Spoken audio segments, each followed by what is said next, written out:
Hello guys, मेरे channel में आप सब दोस्तों आपका वेलकम है। Good evening. आज शाम का वक्त है। मैं आपको कुछ अच्छा से सुनाती हूँ। आज को अच्छी स्टोरी सुनाती हूँ।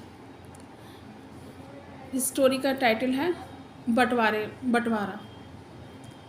एक राजा होता है फ्रेंड्स, और उसके 4 बेटे होते हैं। चारों बेटे इतना लड़ाई झगड़ा करते हैं आपस में। वो राजा बहुत ही परेशान रहता है कि इन्हें मैं कैसे एक करूँ, लेकिन वो लोग कोई बात समझने को तैयार नहीं थे। धीरे धीरे समय व्यतीत होता जाता है। वो सोचता है मेरा राज्य कैसे चलेगा, ये बच्चे इतनी लड़ाई करते रहते हैं आपस में। तो एक वक्त ऐसा आता है कि वो बहुत बीमार पड़ जाता है। उसका ऐसा वक्त आता है कि वो बचेगा नहीं, उसका जीवन ही अब जीवन ही नहीं बचेगा। अब वो बीमार पड़ जाता है। तो अपने बेटों को बुला के वो कहता है कि देखो अब तो मेरा जीवन ख़त्म होने वाला है, और मैं अब तुमको कुछ अपना मतलब संपत्ति है जो विरासत में है उसका मैं बंटवारा कर देता हूँ। तो बोलते ठीक है पिताजी। बोले इस पलंग के जो चारों कोनों पे 4 घड़े हैं वो सबके हिस्से में आएंगे, तुम चारों अपना एक एक जने उधर जाके खड़े हो जाओ। तो वो कहते हैं कि चलो ठीक है। खड़े हो जाते हैं।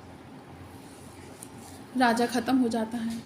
अब वो लड़के अपने पिता का क्रियाक्रम करने के बाद अब वो उसको पलंग के जो हिस्से होते हैं घड़े उसमें गड़े होते हैं। अब वो घड़े निकालते हैं, चारों घड़े। एक घड़े में वो देखते हैं कि वो मिट्टी निकलती। वो लड़का कहता है अरे ये मिट्टी मेरी किस काम की। अब जब दूसरा लड़का जो घड़ा निकालता है उसमें जानवरों की हड्डियाँ निकलती हैं। बोले अरे ये मेरी किस काम की। बड़े परेशान होते हैं। अब तीसरा जो लड़का होता है उसके घड़े में अनाज निकलता है। तो बोले अरे मैं अनाज का क्या करूँगा। अब जो चौथा लड़का होता है उसके में चांदी के सिक्के निकलते हैं। अब वो चारों लड़के बड़े परेशान कि पिताजी हमें क्या दे गए हैं और हमें इसका क्या करना है, कैसे जीवन चलेगा हमारा। अब वो कहते हैं अपने जो मुनि होते हैं, वो मंत्री बड़े बड़े होते हैं, उनसे कहते हैं कि हमें समझ में नहीं आ रहा है कि बंटवारा कैसे करके गए। तो देखते कहते हैं कि पड़ोसी राजा बहुत बुद्धिमान एक रहते हैं, तो उनके पास चला जाए, वो बताएंगे इस चीज़ को। बोले अच्छा चलो वहाँ चलते हैं, वहाँ पूछते हैं, कोई दिक्कत नहीं, वहाँ भी पूछा जाए। तो वहाँ जाते हैं। कहते हैं कि हमारे पिताजी ने ऐसे ऐसे करा है और आप हमें बताइए कि मतलब क्या इसका रहस्य है, क्या इसका वो है। तो वो कहते हैं कि इसका रहस्य ये है,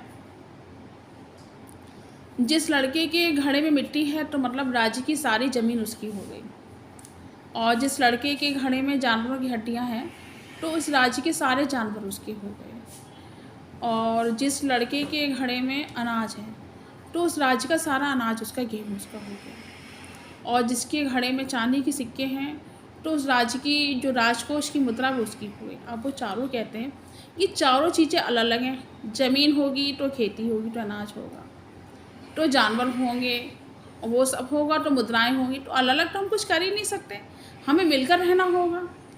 उन लड़कों को तुरंत समझ में आ गया कि हमारे पिताजी कितने इंटेलिजेंट थे। जिस बात को वो ज़िंदगी भर हमें नहीं समझा पाए, वो मरते मरते हमें वो ऐसा लेसन दे गए ज़िंदगी जीने का कि हम मिलकर ही रह सकते हैं। क्योंकि राज होगा तो खेती होगी, तो जानवर होंगे, फसलें उगेंगी, वो होगा, और जब फसलें होंगी तो राजकोष होगा, मुद्रा होगी, और चारों वो मिलकर रहने लगे हंसी खुशी। आपको स्टोरी कैसी लगी इसे आप बताएं, और कमेंट्स बॉक्स में जाके कमेंट्स करें। आप मेरे चैनल को सब्सक्राइब करें, लाइक करें, शेयर करें। थैंक यू सो मच मेरी वीडियो को देखने के लिए।